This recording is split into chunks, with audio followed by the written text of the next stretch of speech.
시청자 여러분 안녕하십니까? 여러분의 경제적 통찰력을 길러주는 경제 아카데미입니다. 지금부터 오늘의 경제 아카데미 방송을 시작하겠습니다. 오늘은 2020년 5월 13일 중앙일보 5면 오늘의 제목은 내 핏값인데 정대협이 왜 일본 돈 못 받게 하나라는 제목을 가지고 살펴보도록 하겠습니다. 문희상의 편지 쓴 할머니 인터뷰. 피해자 조형물 허락 없이 이름 넣어 내가 망치 끌 가지고 가서 파냈다. 할머니들께 준다며 그런 돈 우리에게는 안 준 것 TV 보고 알아. 1인당 장례비 등을 빼면 1인당 35만 원 준 셈. 2018년 디오 브루잉 주식회사에서 지출한 3,300여만 원의 처리도 미스테리이다. 정 의원은 해당 금액은 2018년 정 의원이 모금 사업비로 지출한 금액이 총액이고 대표 직업자는 디오 브로잉을 기재한 것이라며 거래 상대방은 택배비, 퀵서비스 등을 포함해서 총 140여 곳이라고 해명했다. 하지만 국세청 안내 지침에 따르면 연간 100만 원 이상 개별 수혜자에게 지출한 경우 따로 작성해야 한다. 직업자가 복수일 경우에는 뭐뭐왜라고 적시해야 한다. 비슷한 기재 방식은 정의연의 전신인 한국정신대 문제대책협의회 정대협의 2018년 공시자료 등에도 등장한다. 자료에는 뭐뭐 할머니의 사업 7,600만 원 지출로 기재되어 있다. 하지만 지출 목적에는 국제협력, 생존자 복지, 수요, 시위 등 다양한 항목이 나열되어 있다. 정 의원은 위안부 피해 할머니들에게 지원한 금액이 턱없이 적다는 점도 논란이다. 통상 공익법인은 일반 기부금을 받아서 3년 안에 공익, 목적 사업 등으로 금액을 전부 사용해야 한다. 특히 정의연의 사용한 기부금이 상당액이 장례 지원으로 쓰인 것으로 확인되었다. 정의연 홈페이지에는 공시된 재무제표에 정의연은 2018년 2,320여만 원과 2019년 4,400, 2,430여만 원의 각각 피해자 지원 사업비로 집행한 것으로 나온다. 2018년에는 4.5%, 2019년에는 5.8% 정도이다.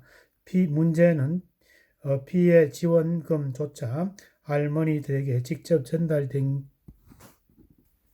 게 아니라는 점이다. 이 중에 법률 지원 항목을 제외하고는 실질 지원액은 산정했더라니 더 줄여 2년간 약 3.8%만 실제 지원금으로 쓰였다. 특히 정기 지원과 6개의 특별 지원 항목 중에 장례 지원 비중은 가장 컸다. 피해 지원 3,635여만 원 중에서 40%이다. 생전보다 사후에 돈을 더 쓴 셈이다. 2019년 기준 피해자 할머니 23명에게 지급된 현금은 822여만 원이고 1인당 35만 원 꼴이다. 이한상 고려대학교 경영학과 교수는 정의연은 시민들의 기부금으로 주로 운영되는데 이렇게 불투명하게 운영됐다는 게 황당하다고 지적했다.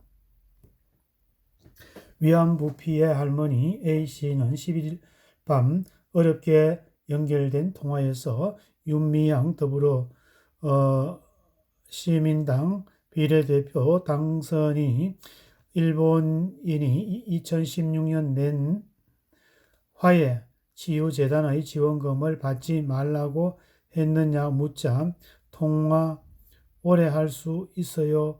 그럼 한번 얘기를 해 봅시다라고 한 뒤에 묻는 것을 다시 답을 시작했다. 이어 우리가 일본으로부터 강제로 빼앗아 온 돈도 아닌데 윤 당선인이 윤미향이가 받지 말라고 하더라고 말했다. A 할머니는 문희상 국회의원장에게 쓴 편지에서 윤미향이의 지원금을 받지 말라고 회유했다고 주장했다. 32분 3초 동안 통화한 A 할머니는 돈을 받지 말라는 윤미향이에게 나는 억울해서 받아야겠다면서 했다는 이야기를 똑같이 들려줬다. 16살 때 일본 순경의 길가에 불러 세워 무릎을 꿇리더니 군홧발로 콱콱 2번 밟았어요. 얼마나 무서웠는지 중국에 그렇게 가게 되었어요. 또랑또랑했던 할머니의 목소리는 위안부 생활을 한 중국으로 끌려갔다는 이야기를 할 때 갑자기 작아지며 가늘게 떨렸다. 그게 우리 할머니들을 흘린 핏값이라니까 라고 했다. A 할머니의 주장은 윤미향이를 비롯한 피해자의 지원단체가 모든 피해자의 의사와 선택권을 존중했느냐는 근본적인 의문으로 직결된다. 사실 할머니는 전에도 비슷한 일을 겪었다. 2016년 8월 조성된 남산 기억의 터에서 위안부 피해자 247명의 이름이 새겨져 있는데 딱 하나가 지워져 있다. A 할머니가 그해 겨울 새벽에 망치와 끌을 가지고 스스로 자신의 이름을 지웠다. 엄마 이름이 거기에 있다고 우리 얘한테 연락이 왔어요. 다른 사람들이 알까봐 벌벌 떠는 거야. 내가 아침 일찍 가봤더니 저 끝에 내 이름이 있더라고. 내가 파버렸지. 그리고 돌아서서 경찰에 5대가 와 있더라고. 남산 및 파출소에 있다가 12시 넘어 구청에서 사람이 와서 집에 보내줬다. 기억의 터는 정의연 기억연대와 여성계의 시민단체 중심으로 구성된 추진위가 국민성금을 모아 서울시와 함께 만들었다. 등재 이름을 의사를 묻지 않느냐는 질문에 할머니는 나는 그거 했는지도 몰랐어요. 승낙한 적도 없고라고 말했다. 추진위와 서울 관계자는 247명의 명단은 정대협으로부터 받았다고 말했다.